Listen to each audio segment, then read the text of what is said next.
Hello, everyone. My name's Andrew, and you're listening to the Culips English podcast.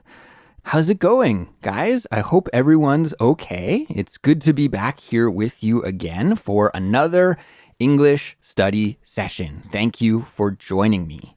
So at the start of each new week, I have been releasing a short bonus episode where I tell you a little story about what's new with me, what's going on in my life, and I also teach you a useful English expression that will help you build your English listening, speaking, and communication skills.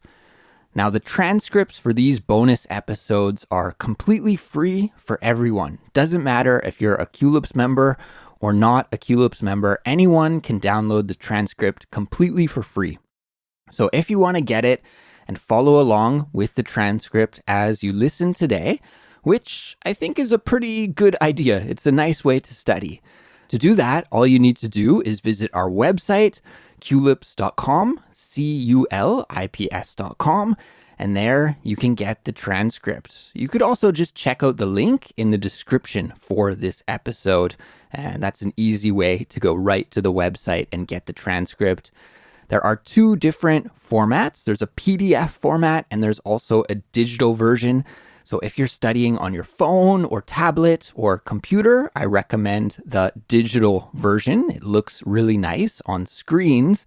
But if you would rather print off the transcript and, have the physical paper in your hand, then I recommend the PDF file. It's great for printing.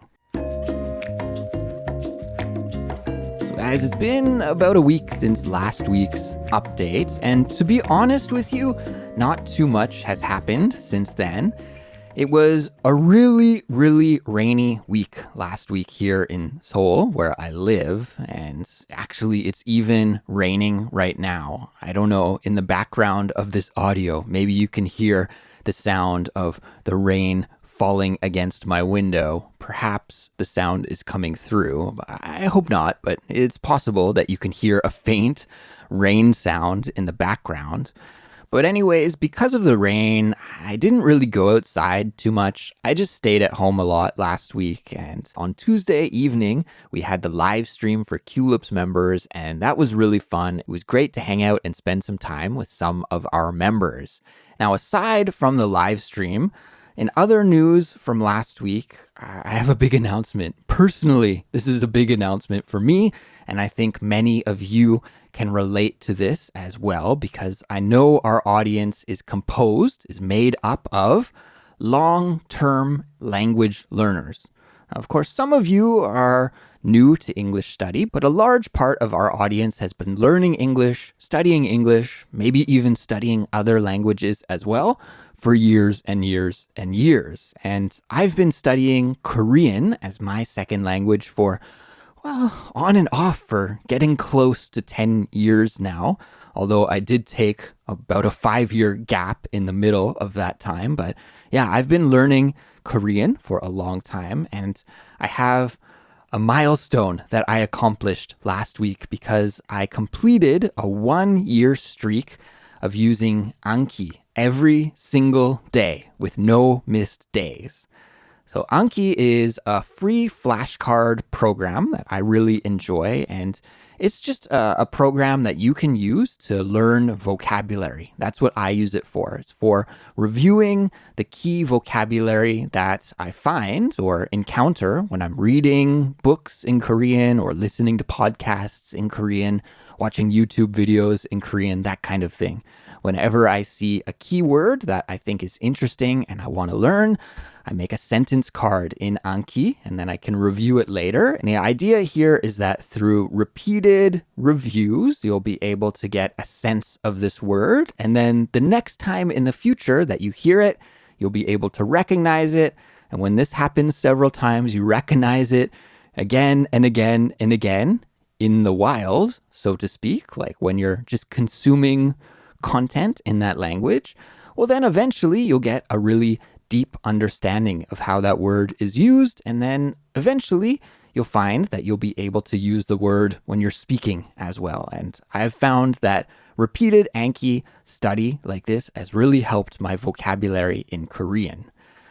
So that's what Anki is in a nutshell. And although I've been using Anki for years, this was the first time I've been successfully able to complete a 1-year streak with no exceptions. So I felt proud of myself. I gave myself a pat on the back. And the streak continues. The streak is not over. It's continuing. So I'm hoping that I can make it till next year with no breaks as well. And for any of you who are out there that want to use a program like Anki for your English study, I think it could be a really cool way to study with Culips. You know, you could find some sentences that are interesting to you, even from an episode like this, and then copy them from the transcript, make a flashcard with them in Anki and review them again and again every day, just kind of like how I do my Anki flashcards in Korean every day. And I think that would be an excellent way to build your vocabulary. So if you're interested about Anki, just go to YouTube, type it in, ANKI. I'm not sponsored by Anki or anything. In fact, it's a free app, free software.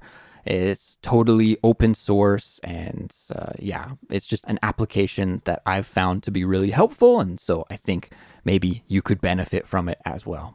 And like I said, if you're interested in learning more about it, just go to YouTube, type in Anki, and there will be so many different tutorials and explanation videos about how to use it that can really help you get started.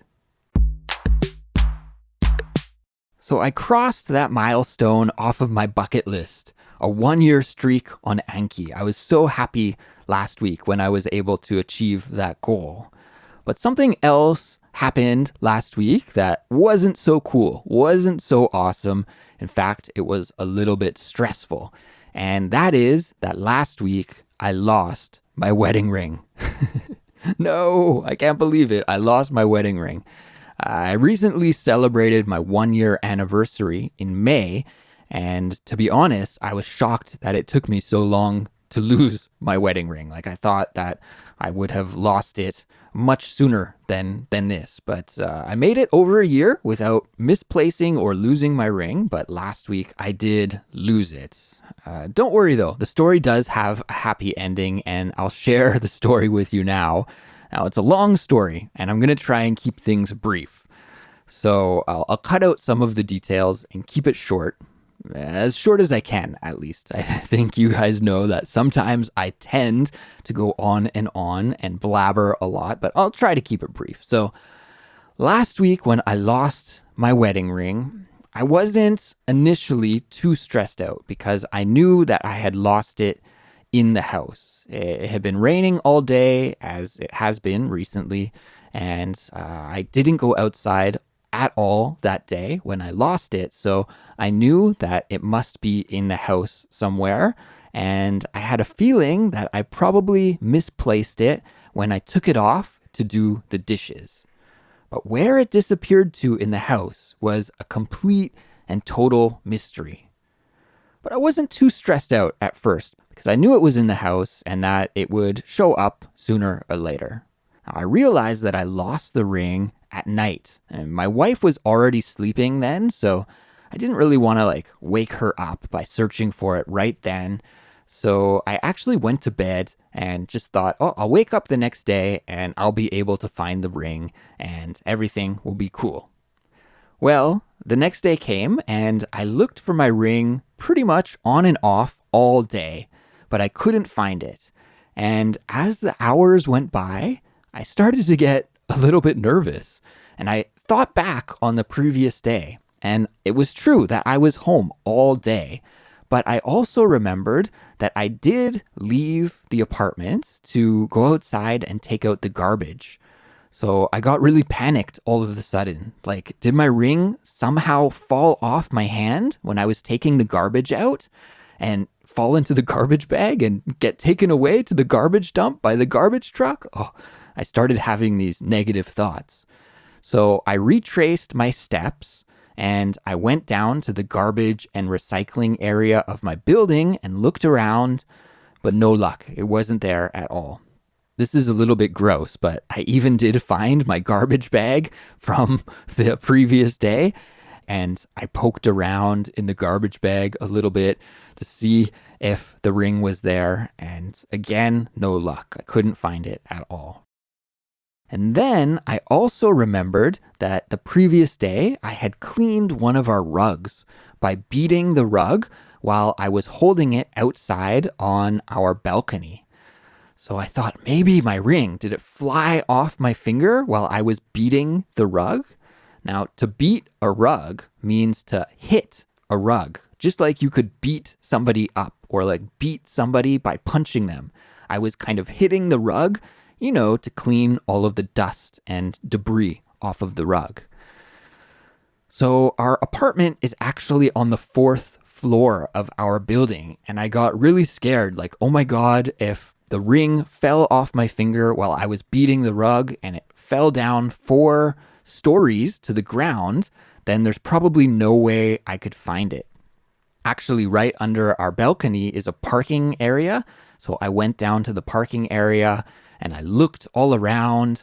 I scoured the area below our balcony, and again, no luck.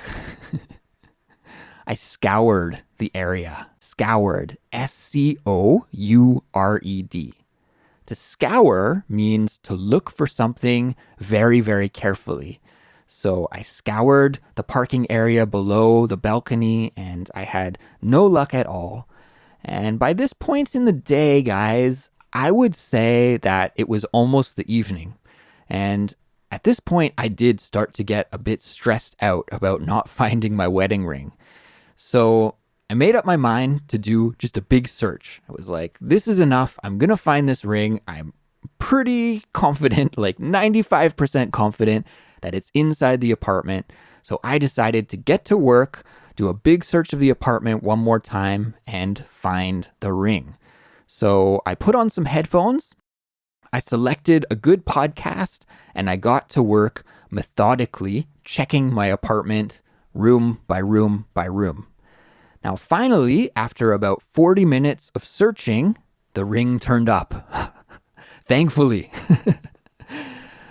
Turned up. When something turns up, it means that it was found. So I found the ring, or the ring turned up. It means the same thing. And can you guys guess where the ring was? It was in a really weird location. It was actually wedged between the cushions on the bench for our kitchen table. So our kitchen table has 2 chairs plus 1 longer bench.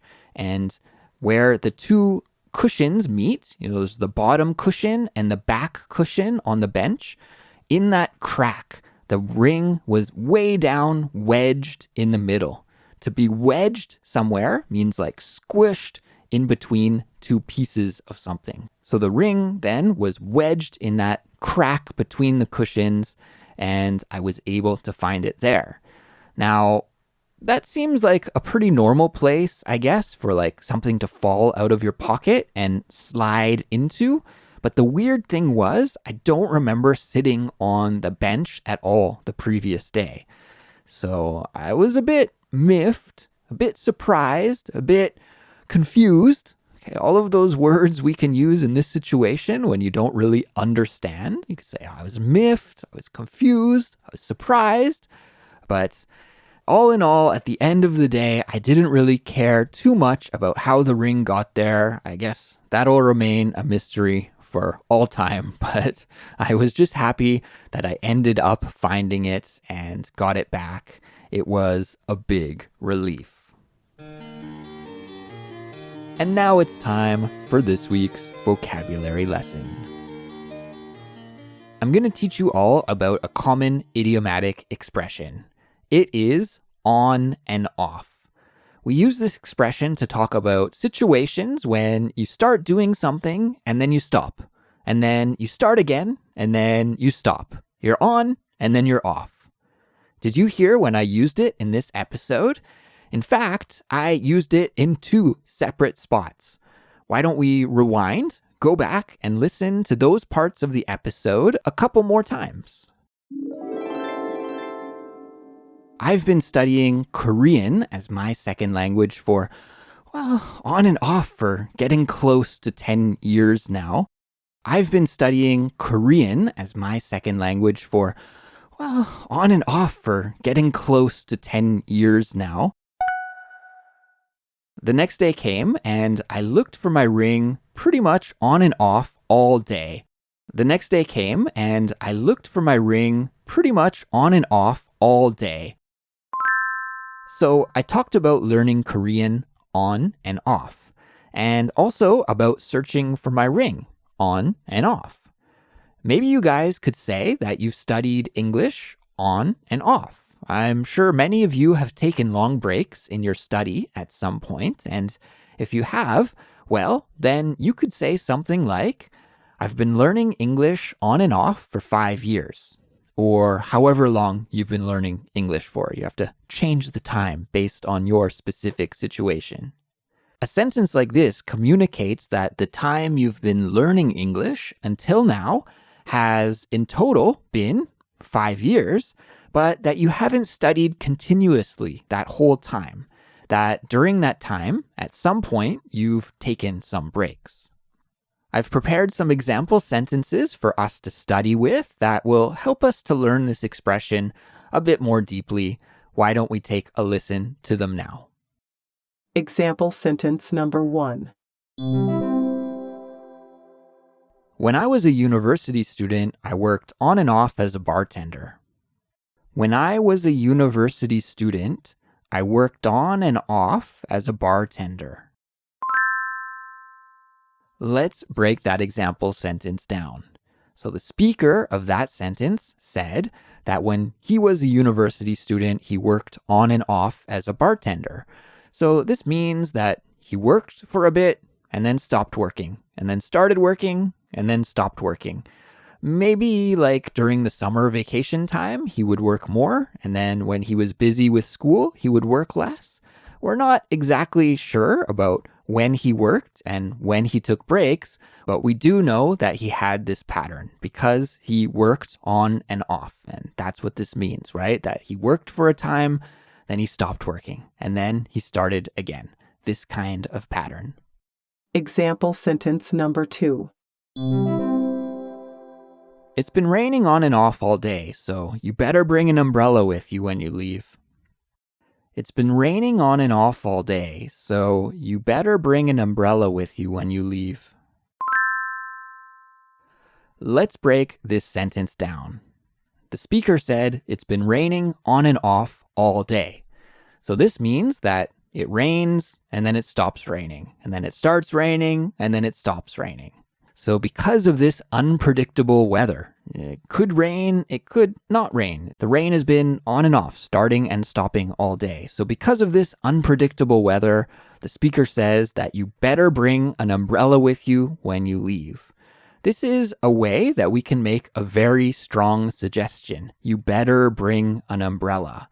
It's like a really strong suggestion, guys. And if you want to say that doing something is highly, highly, highly recommended, then you can use that phrase. You better do something. You have to be almost careful with this because it is a really strong suggestion. For example, maybe a parent, when they are threatening their child, like they could say something like, you better do your homework or else no video games for a month. Right? It's almost like they're threatening them. So it is a suggestion, but we use it in this way as a very, very strong suggestion. So just be careful when using that expression to suggest something to someone, because you don't want to give somebody the wrong impression by being too strong with your speech. Example sentence number 3. Jack and Jill have been dating on and off for 3 years, and currently, they're on. Jack and Jill have been dating on and off for 3 years, and currently, they're on. Let's break down that example sentence. So, Jack and Jill have been dating on and off for 3 years. Do you know any couples like this? They date, and then they break up. And then they're dating again, then they break up, and they get back together and they break up. They're on and off, on and off. So this couple, Jack and Jill, they are dating on and off. They're together, they break up, and currently they're on. We heard the speaker say, currently they're on. So that means that they are together right now. It's like that point in their relationship cycle where they are currently together. That's it for this episode, everyone. Thank you for listening. Great job at making it to the end of today's lesson and getting some English practice in today. You can feel proud about yourself for doing that because this is what you need to do to get fluent in English. So you're doing the work, you're taking the right steps that you need to take. Great job. If you like Culips, we would really appreciate your support. You can support us by following us on social media, telling your friends who are learning English to check Culips out, or by signing up and becoming a Culips member. For all the details, just visit our website, culips.com. Hope you have a great week, everyone. Take care. I'll catch you next time. Goodbye.